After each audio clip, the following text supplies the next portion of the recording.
강아지들은 더위를 타는 모습을 쉽게 발견할 수 있지만 도대체 고양이들은 어떤지 알아차리기 쉽지 않습니다. 고양이들은 그루밍을 통해 침이 증발하면서 체온을 식혀주기 때문인데요. 고양이는 평균 체온이 37.6도에서 39.2도 정도인데요.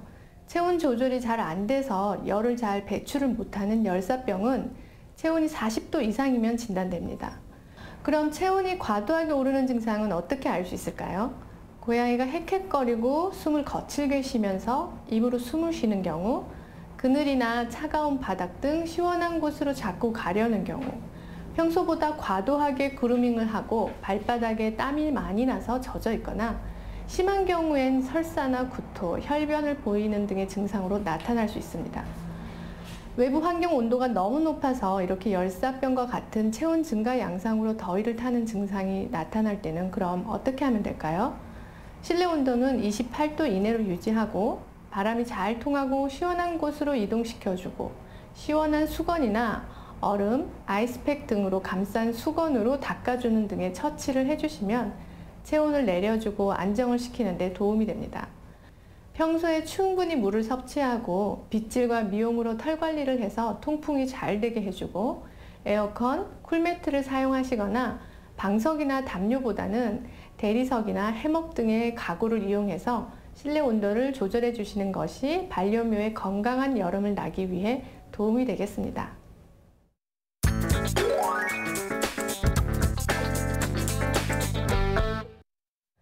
강아지 사회화란 기본적으로 강아지에게 올바른 경험과 적절한 노출을 통해 다른 동물들과 사람과 잘 어울리고 편안하도록 만드는 과정을 말합니다.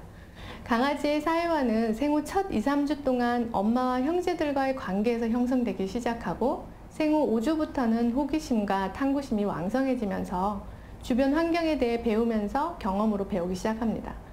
따라서 생후 6주 이전에 엄마와 떨어지면 사회성 발달이 원만하지 않게 되고 사람과 외부 환경에 대한 처음 기억들이 중요한 입양 이후에도 사람과의 접촉, 환경, 상황 등에 대한 순차적이고 조심스러운 경험이 계속 사회성을 키우는 데 중요하게 작용합니다.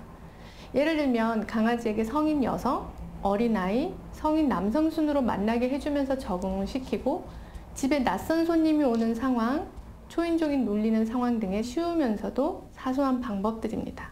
이런 성향의 강아지를 사회성을 길러주기 위해 일부러 애견 카페에 가서 다른 아이들과 만나게 하고 놀게 하는 것은 오히려 애견 카페에 대한 기억이 부정적으로 심어질 수 있기 때문에 먼저 가벼운 산책이나 한두 마리의 친구, 또래에 비슷한 종류나 덩치의 아이들과의 만남으로 서서히 적응과 노출을 시켜주는 것이 좋습니다.